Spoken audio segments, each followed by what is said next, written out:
Hello everyone who joined our today's webinar. Everyone who is curious in QA processes and software testing. Thank you for joining this webinar dedicated to, I think, as you can see, important topic, debugging the testing process and how to prevent failures. It's a big pleasure for me to be here and have such an opportunity to share valuable information with all of you. Hello from me, guys. It's really nice to be here. I'm very excited. And the good news is that this webinar will be an awesome opportunity for both newbies and QA geeks, just like ourselves with Anatoly, to gain a little bit more experience in the testing process and a little bit more experience of what kind of issues we can encounter and how we can handle them very easily. So I think we're ready, so let's go. Yeah, sure. We will, but before going any further, let's test our internet connection. Because what kind of a webinar dedicated to testing would be without it? Well, isn't it? Yeah. So, dear audience, please tell us if everything is okay with the sound, speed of video transmission. If so, leave plus in the comment section to let us know. Let's do it. Like 1 minute for you to check if everything is okay.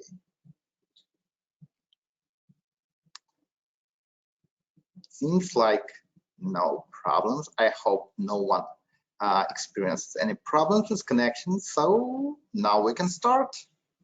Let's go. Awesome, great. Well, it's a good thing that the first bit of testing has passed. So one more thing that we need to do before we actually start is to introduce ourselves. And for me, it's a very great pleasure to do this webinar with Anatoly. By the way, if you have any questions whatsoever, you can put them in the comment section and we will do our best to answer every single question at the end of the webinar. Yes, feel free to ask it. Awesome. So let me introduce my, I was going to say opponent, but that's not right. No, not at all. Yeah. Let me introduce my colleague.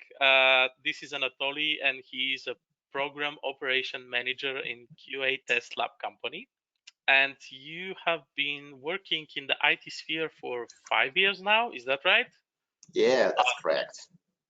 Awesome. And more precisely, you have extensive experience in testing mobile applications and websites. And also, you're doing team lead and project manager works in different projects. Is that right? Yeah, that's right. That's my specialization. That's awesome. That's really awesome. Thanks. Okay. Your turn. Yeah, thanks a lot. These are very kind words. And now it's my turn, the immense pleasure to introduce my co-speaker, the QA guru, Ivaila Borisov. Ivaila is working as senior QA engineer in Quality House company. And on his account is, if I'm not mistaken, is more than 8 years of experience in the IT industry. Am I right, Ivaila? Yes, it's really close to 9 now. Yeah, oh, really? That's an awesome number. That's a lot of time, yeah. Yeah, that's for sure. As I know, you have a solid experience in functional and non-functional testing, mobile testing platforms, compatibility, performance, stress tests, and standardization testing, and more. And I know that in the last 2 years, you are working also as an ASTQB teacher and leads courses and seminars for QA engineer certification. Yeah.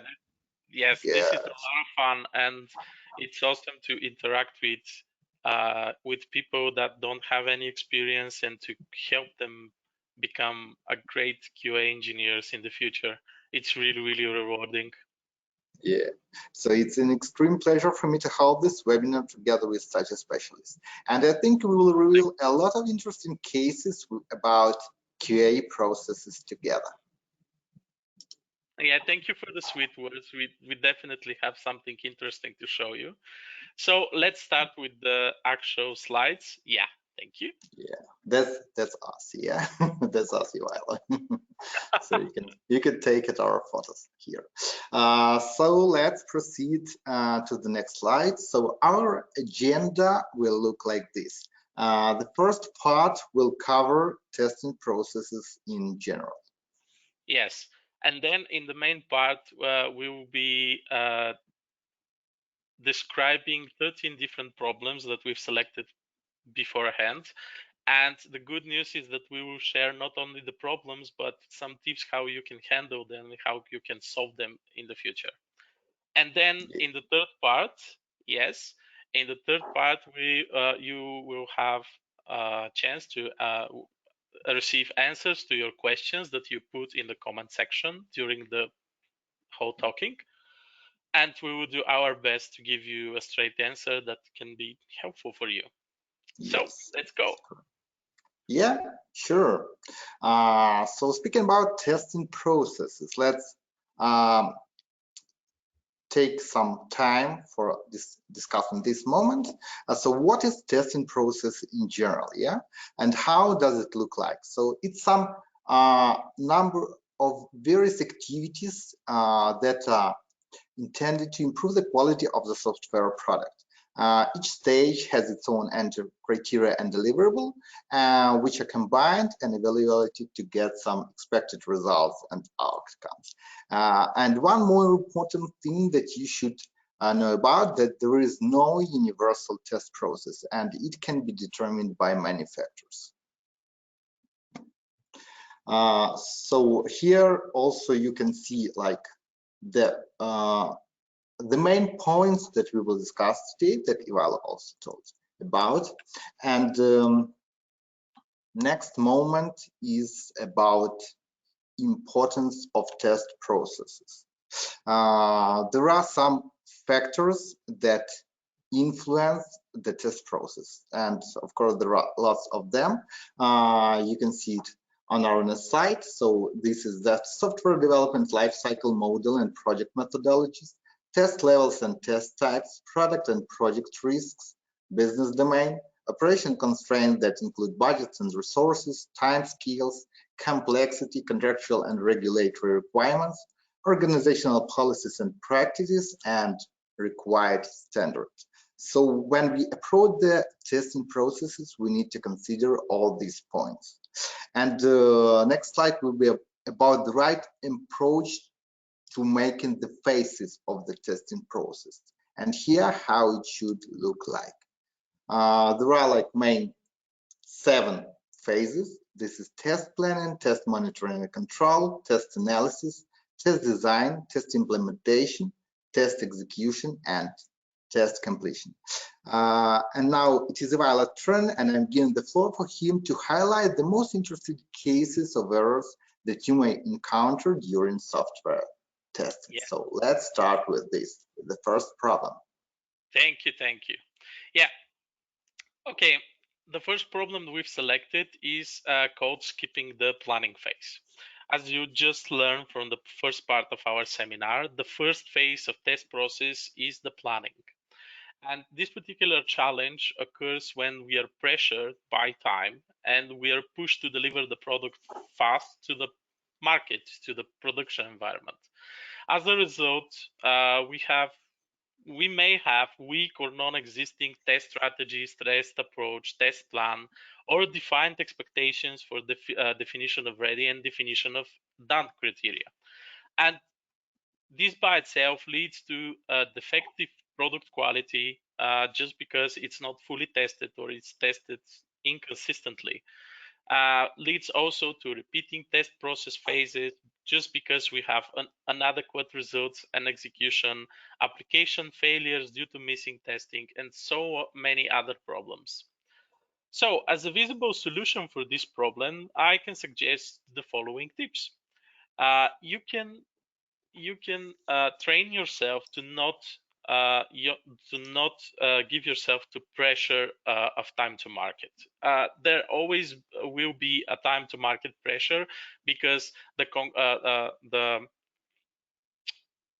we we have many products that do the same thing, and they are competing. So there is a competition element.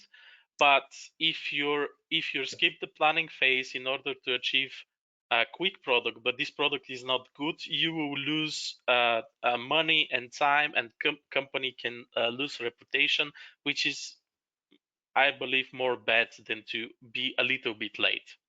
Also, another thing you can do is to spread activities between team members. Each team member can plan different activity, and thus contributing to the whole process that is in place. Also, this is a good idea because each team member has a unique expertise about, let's say, development or analysis or architecture, or in this process can be included even the clients, just because they have the best domain knowledge about the product that we are developing. Another thing that you can do is also to hire an outsourced contractor, which can do the planning and to help you with this whole process. This is actually a very viable option nowadays because it's still considered very low investment in comparison with a big failed project at the end, or the need to restart the project again and again. So the next problem that we will tackle is called no domain knowledge. This problem affects many phases in the test process and usually occurs if we are new to the team that is developing the product, or we are new to the company that itself that is providing the solution or the product or the service or whatever we are working on. As a new member, we might not have the business specific knowledge that is required for us to best determine the expected behavior of the system under test. And this could lead to missing specific failures in the software testing execution phase, false positive, false negative results, or something that is even more critical is that there are two things that you can do to the software. You can verify it or you can validate it. And verification is usually connected to requirements, and validation is connected to the actual use of the software. So we can verify that the software is correct, but if we don't have the domain knowledge, we cannot validate it, that it's going to solve the business problem that is created for. Possible solutions for this issue may be to learn learn how the business works exactly. It's very good idea, and I strongly recommend to you to invest some time and money to gain a basic business education. You can visit some business seminars, you can go to classes, you can learn a little more about the domain that you're working in.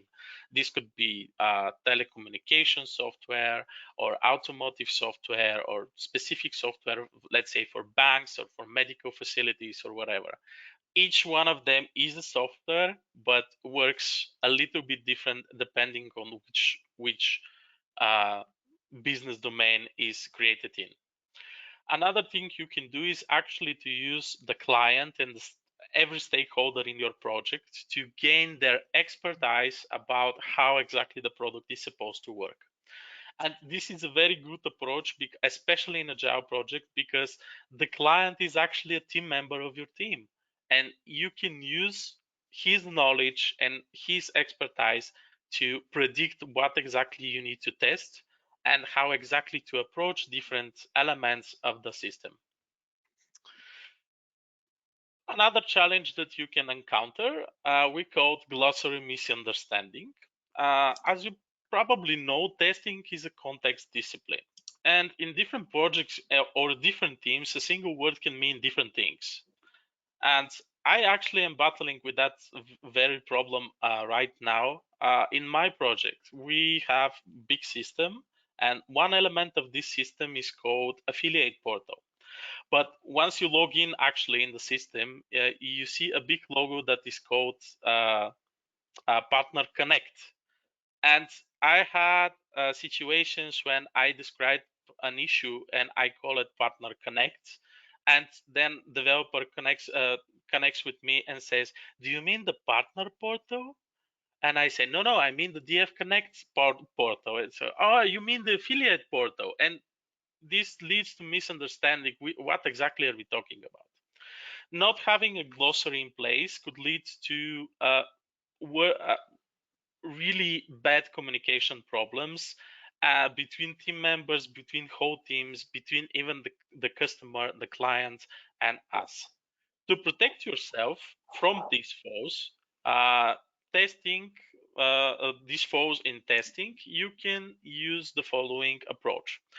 At the beginning of the project, during the planning phase per se, you can make a meeting, dedicated meeting, where you can discuss what exactly in your project, how exactly you will code different elements in your project. And you can do that for elements of the system, you can do it for processes, you can do it for basically everything.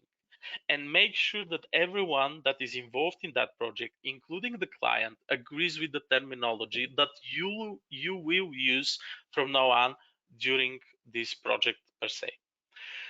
And that way, when a team member is using a specific word to describe a problem, everyone knows what that description means. It's really, really important. And it's something that it doesn't require that much of an effort, but it can lead to such great benefits in the long run. Next problem we called precision testing, or kill the assumptions. As testers, we work with precision every day. We often use different metrics or definition of ready or definition of done, or we are performing sanity checks on our testing environment or testing scenarios in order to evaluate a different activity that we are doing in that particular moment. In many cases, we might not have the necessary information how the software is supposed to behave. So what do we do usually in this situation? Well, we make an assumption, and we use that assumption as a test information basis, in order to perform our test. However, our assumption could be wrong. So from my experience in the software testing, I realized that it's better to always communicate your assumptions with the product owner or business analyst or architect or client or whomever is responsible for the requirements of the product. Once an assumption is confirmed that it's correct, you can use it safely, even if it's not written down anywhere, even if it's not part of your story or in or part of the requirement documentation or whatever you're using as a test basis. Okay, let's move on to the next problem. And by my opinion, this is one of the most painful issues that can occur in the testing process. It's called no waits documentation, and it's very common problem in agile-oriented projects. One of the pillars of Agile Manifesto says that it's better to have a working software instead of comprehensive documentation, which is describing your whole product. And this is okay, but since Agile does not actually give us rules, but suggestions and guidelines, many teams often interpret that as no documentation at all. Testing is a discipline where we need to verify that A is equal to B. Let's say if A is our requirements or documentation or whatever we are using, and B is our software, we need to verify that A equals B or behaves like expected, like described. And if you never ever have A written down, how can you be sure that B is okay? This situation creates problems with many phases in the test process, with requirement analysis, static analysis, metrics, knowledge transfer, of basically everywhere that you have something written down. There is a basic solution here. Yes, Agile is right. We don't need a comprehensive documentation in order to start the project. We don't need 600 pages describing a big product and every single little detail that we are going to include in that project, in that product during the project. But since we are making little pieces of the big picture, we can easily create a little documentation for each piece one at a time. And over time, each piece will be added to the next piece and will be added to the next piece and will be added to the next piece. And we will have both a comprehensive documentation which describes our product perfectly and a working software which can show what exactly is done. Also, during this creation of a piece of documentation, every team member should be part of this activity. And developer gives more opposition to that, which is extremely weird for me, because they uh, they can write down like 1,000 lines of code every day, but then it's required from them to write down three sentences to describe these 1,000, and they resist it like it's something awful and it should not be done. It's weird. I don't know. I don't get it, honestly. But it's really important to have some kind of documentation. Not to mention that in 6 months you will not remember what exactly you have tested in this particular situation, and you can always go back. You always create a back traceability to that particular moment and describe what exactly you have done. Yeah. Okay, problem number 6 is called dead static. Static testing. Per many programs of education of quality assurance, is one of the cheapest and at the same time most effective methods for fleshing out issues in the software. The review technique, which is example of static testing, is a great tool which can be performed at any level, at any testing level, and even in most informal ways, it still achieves great results. However, in many projects, because we are reporting our activities to the stakeholders or to the client or to project management or top management or whatever the structure is, in many projects, stakeholders are looking at review as a process, as expenses that can be cut, because they maybe don't fully understand what we are doing, or we don't create the best impression because they have the wrong expectation that each activity will provide something as a product, as a delivery, and static testing uh, may not do that sometimes. So how I usually solve this problem is during the planning phase, during the first phase of uh, the test process, I create a meeting where we negotiate a specific percentage of the testing time to be used expressively for static testing in a very formal way. It should be part of the overall process. It should be part of everything that we do. Everything that is written down, uh, given codes or test scenarios or requirements or test results or reports or whatever is written down, it should be a subject of static testing one way or another. Another great approach that you can use is actually to incorporate informal reviews as a part of your personal testing process. Every technique in the quality assurance field can be used from a totally informal way to totally formal way, as with many documentation procedures and whatever, to you can go off to your colleague or a buddy in front of you and say, okay, can you please look at what I've just done and tell me if you see something that is bothering you. And yes, something like this, and these are very simple steps that we can perform, and it can solve so many problems, because we are finding issues as soon as they are introduced into the system. They are not even introduced yet, because we are doing review before the actual product is developed or tested or whatever.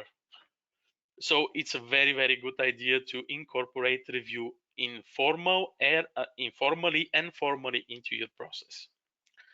The next issue we called not working with risk, and this is a more complex issue and affects many situations. Testing is a way to testing as an activity is a way for us to mitigate risk in a software project. And risk analysis is one of the most vital parts of any test plan document, also called living document. It describes which product and project risks we must be addressed with our testing activities and what can we do to make sure that negative events do not occur when the system goes live or it's actually used by the end customer. However, even though the tester contribute the most to creating and maintaining the test plan, because every single little bit of activity that we do uh, through monitoring and control phase is actually incorporated into the test plan. Often we don't have access to the document itself. That access is denied by the project managers or team or project organizers. The main reason for that to happen is that in the test plan document there is a section which encompasses budgets and money, and some projects decide that they want to compartmentalize that information and not give it to the testers itself. But we need to know what kind of risk we are fighting and what exactly needs to be done in order to mitigate them. So one possible solution of this problem is to demand access to the risk analysis. You may not demand access to the full document, but you need some access to the risk analysis and to impact analysis that is supposed to be done at the beginning of the test process. Another thing that you can do is, as any technique, as I said previously, any technique can be used in formal way or informal way, and you can easily perform risk analysis or impact analysis on every little bit of pieces that you are testing in the process. Every story, every feature, every whatever you are testing, it doesn't matter.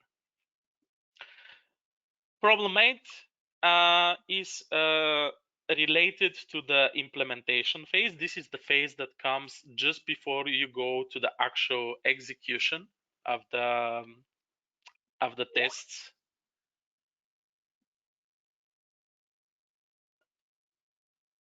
Yeah. Before I move on to this specific project, I would like to remind you that you can use the comment section and to ask any questions that are related to the topic that we are discussing right now, and we will do our best to answer it at the end of the session. Well, at least try, yeah. Yeah. So problem 8 we call skipping the implementation phase and time to execution metric. It's actually two problems that are combined into one because they're strictly related one to each other. In many projects, in the execution reports, usually created by some kind of tool that is automating our process, is used a specific metric that is called time for execution. This metric creates great problems with the stakeholders because it's usually misread. Time for execution metric shows the actual execution time, the moment you click start on the test and it's executed and it's finished. But this metric does not consider the time that you need to invest in order to prepare for the test. This is preparing the test environment, preparing the test data, maybe doing double sanity check on a test scenario itself. All this is not incorporated into the metric time for execution. And all of these activities are usually part of the implementation phase. And another issue that comes with that situation is that often the implementation phase is skipped, and then we need to take time from the time for execution in order to perform this task, like creating test data or making sure that we have the right environment and it's working correctly, and so on and so on. So when a stakeholder, when a client, when a person that is marked as a decision maker see that time for execution metric, and the first thing that pops up in his head is that okay, I see here in the budget, let's say, that we are paying you for 5 days of execution, but this metric shows that you have actually tested 2 days. So why are we paying for the other 3 days since you're not testing?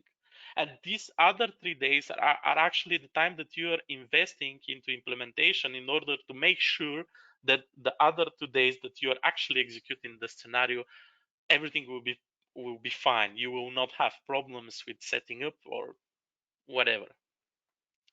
So this is a very, very tricky issue, and it's something that I try to avoid. I mean, I try to avoid this metric, or I make my very best to explain to the decision makers or to stakeholders or the clients what exactly does it mean.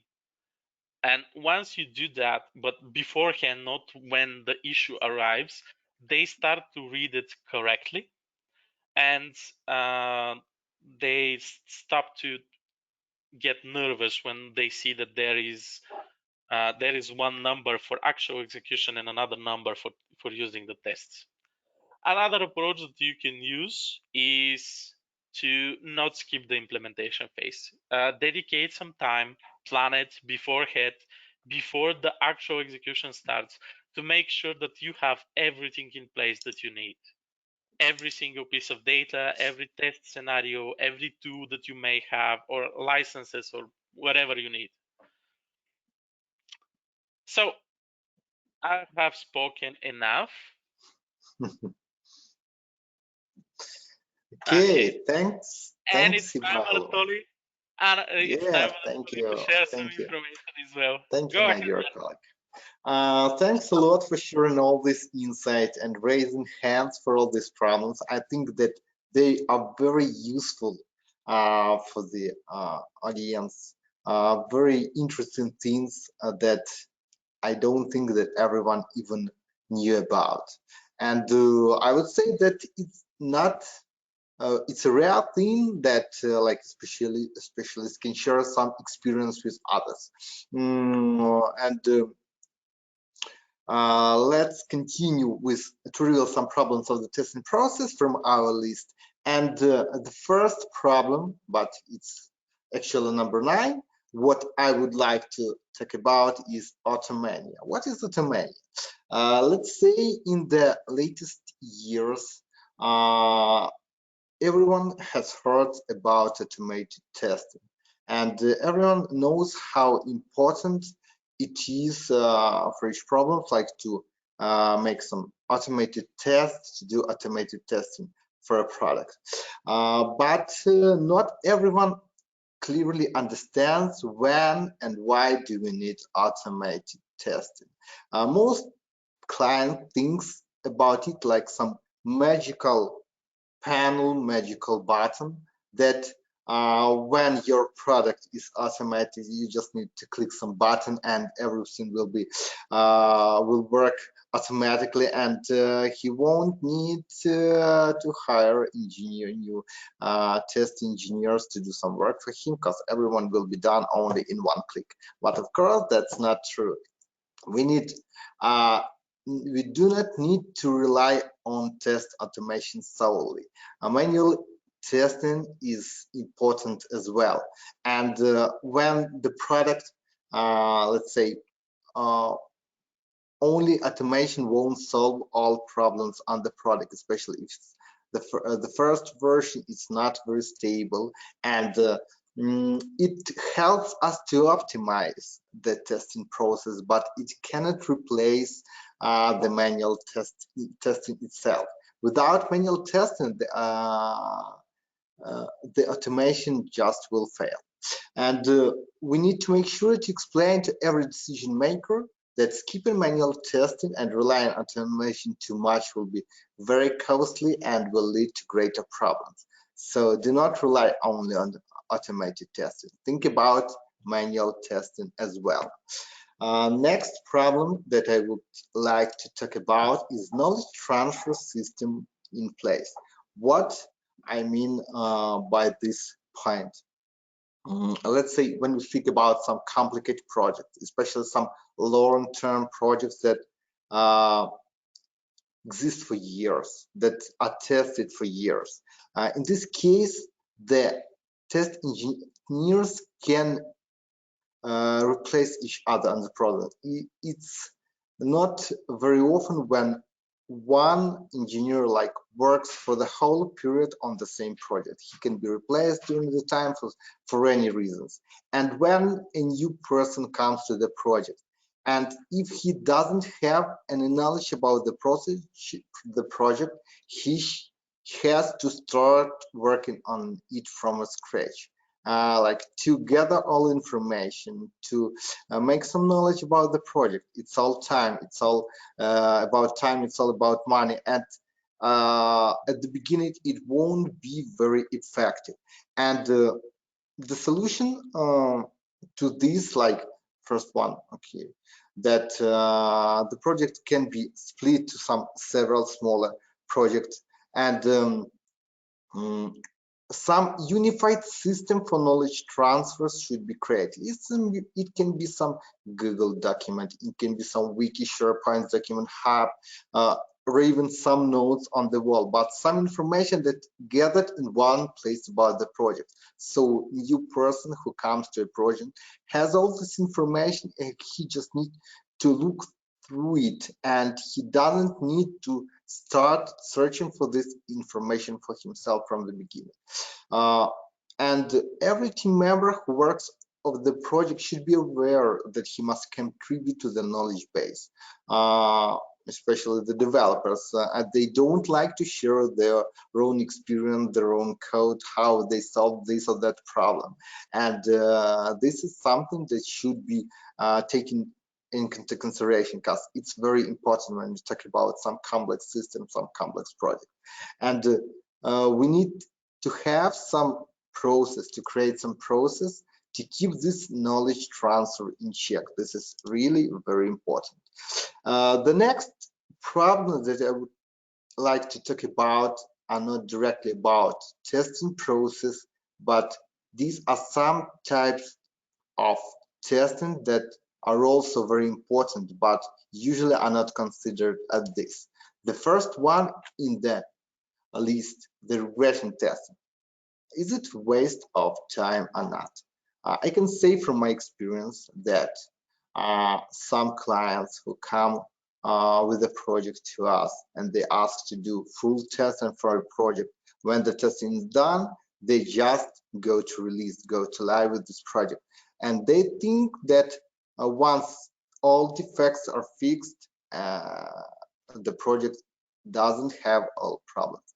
And it's a real problem for him when he understands how many new problems occur after this release. Because regression tests in this case help us to detect all new issues that can be caused by changes of software or some defect fixes that were done by developers, because each fix can affect other areas of the product and lead to new problem. And the main goal of regression is to determine all these problems before users can see them when the product goes to production. And what can we do here? We need to make sure that all areas with the most found defects are covered. They can be covered by some checklist, by test cases, but it's important to do that all core areas of the product are covered with test cases by reviewing the requirements, and all updated areas with some new functionality added to the product are covered as well. The next specific type of testing, and I can say that not everyone even knows about this type of testing, is compliance testing. And why is it important? Because usually how we do testing, we focus on some functional testing, UI testing, user experience testing. When we think that product looks good from the functional point of view, all functionality works as intended, and product is fine, product is ready for going to live, but it's not as it happens. Compliance test, we need to make sure that our product covers all requirements. It can be some internal requirements, some company requirements that should be taken into consideration. It can be some external requirements.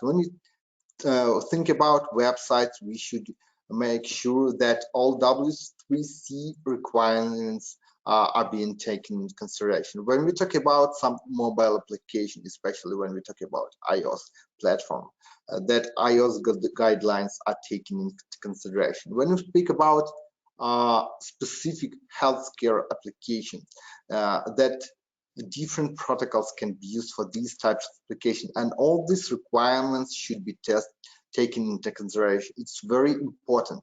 So before starting testing of the project, we need to collect all data about specified standards and specification that can be connected to our product. And validate that the sphere is designed to all specifications, standards, and guidelines. It's very important, not only to do some standard functional testing or UI testing, but also to make sure our product includes all information from standards, specification, requirements. It's very important to do that. And the last but not the least problem that we would like to share with you is UX. To be honest, what is UX? It's user experience. Again, most clients think that it's enough for application to be fully functional. It's enough for application to look good. And they don't think that the application should be, let's say, that it should be good for the users as well from the user perspective. That when you look at the application, look at the website, every icon, every button should be clickable, should be seen good enough for the user to understand what does it mean. It's very important because nowadays to win the battle for consumers, products should not only look good or have different functionality. It should be clear to the users. It should make the user to come back, give new experience, be user friendly, and this is very important. So what we can do when we speak about user experience, we should check some things like navigation flow, how the application or website is generally performed, what user experience our product can offer to the new customers. And we should test from user perspective, and it's important like not to test user experience with only one engineer, but to give few people, at least different people, to make this kind of test, because we need to get more information from different perspective, and in this case we should have more clear view what should be done in this case. So this was the last problem that we would like to share with you today. And I think now we will make some short conclusion about our today's webinar, what was discussed today and what problems were raised today. Melby, you would like to say some words? Sure. At the conclusion, yeah. Sure. Okay. We have shown you 13 different problems that can occur in the test process, and each one of them is very severe by itself. But one thing I would like you to remember, besides the information that you already heard, is that these problems are global, these problems are severe, and they should not be tackled by a single person. You cannot solve the knowledge transfer problem by yourself. They should be addressed by the whole team. But you, as a test specialist, you can be the advocate of the change, of the process of change. So even though we cannot solve them by ourselves, we can contribute, and we can, let's say, poke the rest of the team members, and we together can solve these problems, and they will lead to better quality and better products and better projects and greater satisfaction in what we do as a work. Yeah, That's my conclusion. that's right. That's right. Yes. I completely agree with you. A testing process is the important key to successful product, and only with right approach, it is easier for tester, for people who are involved in this process to perform and give good results. Only in this case we will have this successful problem, this successful product. Okay, and I think next we will move to the questions and answers section. So Yeah, I let's see. we have a question there, yeah. Yeah, I see 6 questions. Oh, Yeah. We can split them in half if you like, or you can yeah, ask them sure, and I can answer, whatever. no problem. Please Okay. go ahead. Okay, the first question that we have is, what are the common risks that can lead to project failure? This is a complex answer. I mean, there are not one or two that can be pointed out, but I believe that one of the most common and most important are lack of resources. Another is time limitations that we have in the particular project, and the lack of dedicated test environment. And I would like to add also that, especially in the last couple of years, with greater advancement of agile into the software projects, one issue that I most commonly have is with the actual deployment of the system. The system is tested correctly. The system is working. We don't have any issues, and once we get to the part that we need to merge every single branch that is developed in this particular sprint and deploy it on the live environment, a lot of issues pop out because of more questions are coming. Awesome. Yeah. Yeah. Another issues are arising, and this can be very, very stressful. So test environment and handling the test environment is really a great risk that is often not mitigated correctly. So next question, Anatoly, would you like to take that? Yeah, sure. Okay, let me take a look. Moment. So we have another question from the audience. What sanity testing is? So speaking in general, I would even do some comparison because there are such topics as sanity testing and smoke testing, and some people don't understand the difference between them. Let's say, in few words, when we receive well, some other product, it can be some build, some application, some website. Our goal first is to make sure, like, before the actual start of testing, we need to make sure that the application is installed, it can be launched, and some main areas, some main functionalities, let's say login page, maybe work as intended with when we use some data, some valid data, and this will be smoke tested. So we do some general checks to make sure all these core functionality work. And when we speak about sanity testing, it's more deeper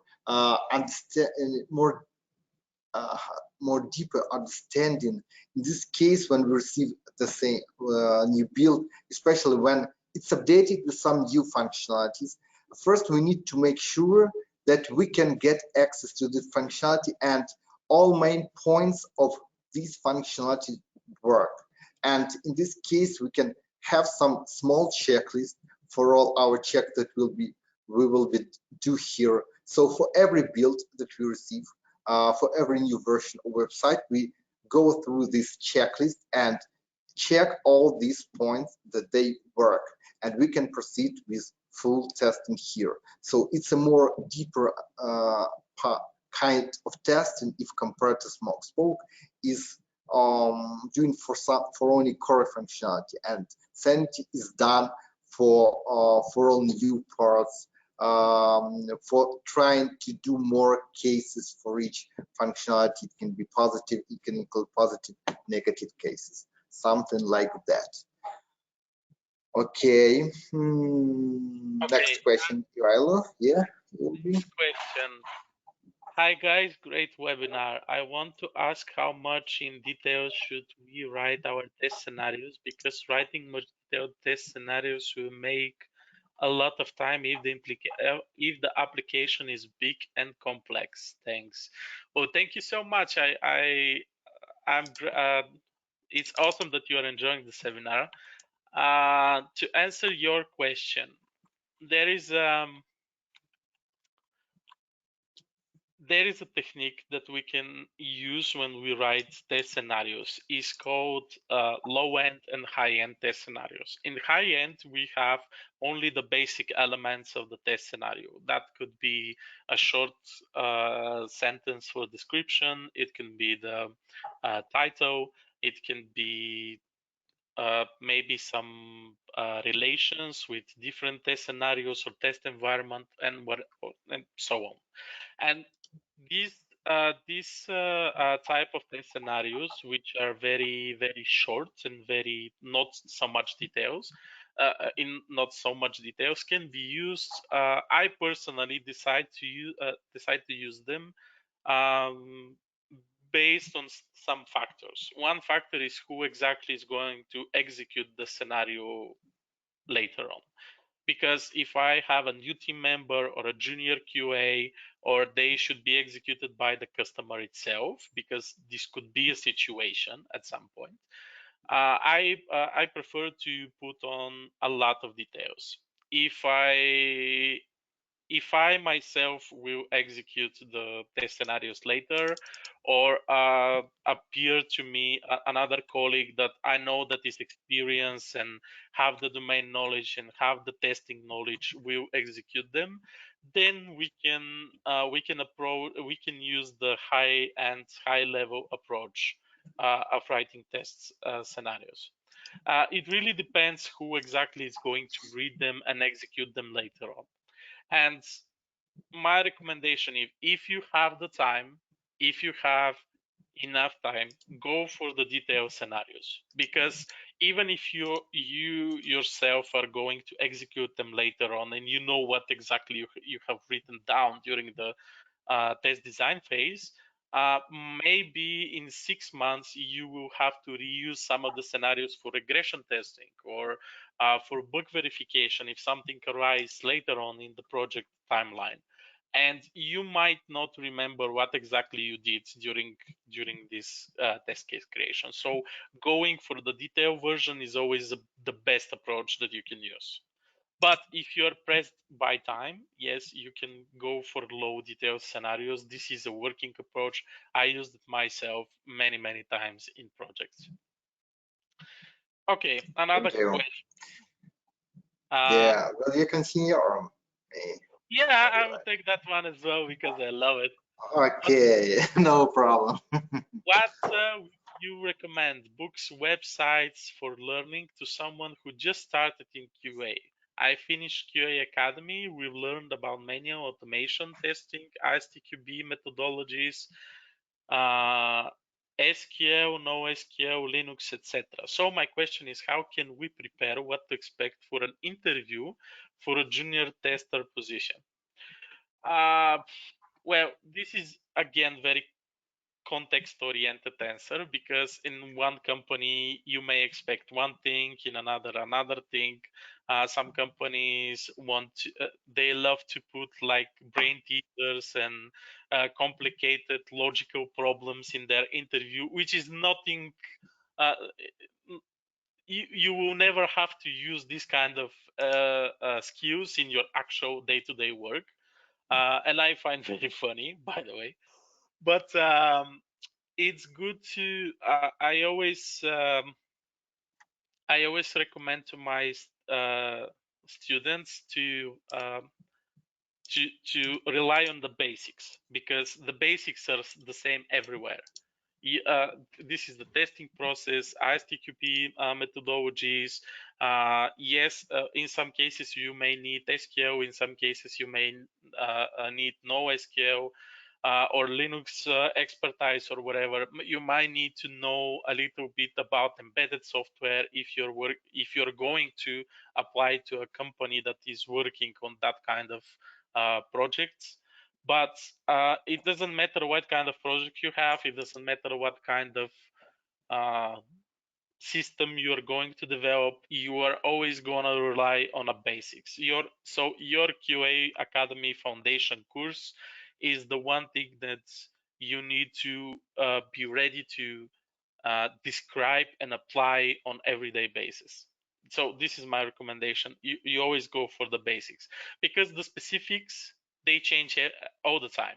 The technology is developing in such a fast rate that in 2 years, this technology and technological stacks that we are using today, they might not be applicable anymore. We'll have a new development language or new approaches or new whatever. Agile entered our lives like that. So always rely on a basic. Always go to the absolute foundation of quality assurance testing. And once you um, demonstrate that you're aware of this and you're expert into the basic, everything else can be learned very fast during onboarding projects or quick learning sessions, or even if during the preparation phase of your incorporation into the company. That's it. Thank you. Thank you, Alan. Okay, next question from the audience. Hi guys, thank you for the info. You talked about manual versus automation testing. Could you please draw some examples when the automation is really required by business? Thanks. As I said, usually automated testing is implemented on that phase when you have some stable version of the application or website, when like the manual testing is done. Few examples can be given in this way. Let's say we have some kind of messenger. The client has a messenger, and he's planning to have like 2,000 users per day. Yeah, how is impossible, almost impossible, or even if you don't have like the company with 2,000 testers in it, to check if your application will handle this, if the server will handle this. In this case, stress testing can be done. Usually it's done in these cases. Another thing, when you want to support your platform for a long time, and it's not very effective to assign manual engineers every time when you need to do some testing. If your products won't have like major changes in code, or some new functionality won't be added, you need just to support this your platform. In this case, the automated scripts can be written that will be executed after each iteration, after each release. So they can be updated, of course, if some new was added, but it's easier to update this case than to involve manual engineers every time. So these are main two cases in this case. And one more question. Since the purpose of compliance testing is to determine if the system under test confirms to meet a particular standard. Yeah. Unfortunately, I see that our time is off. Oh, so the person who asked that question, we will answer you by email. And it was lovely that we could share that time with you. I hope you find it very useful. And I wish, I wish you guys are healthy and happy. Have a lovely week. Have a lovely week. everyone. Bye. Bye.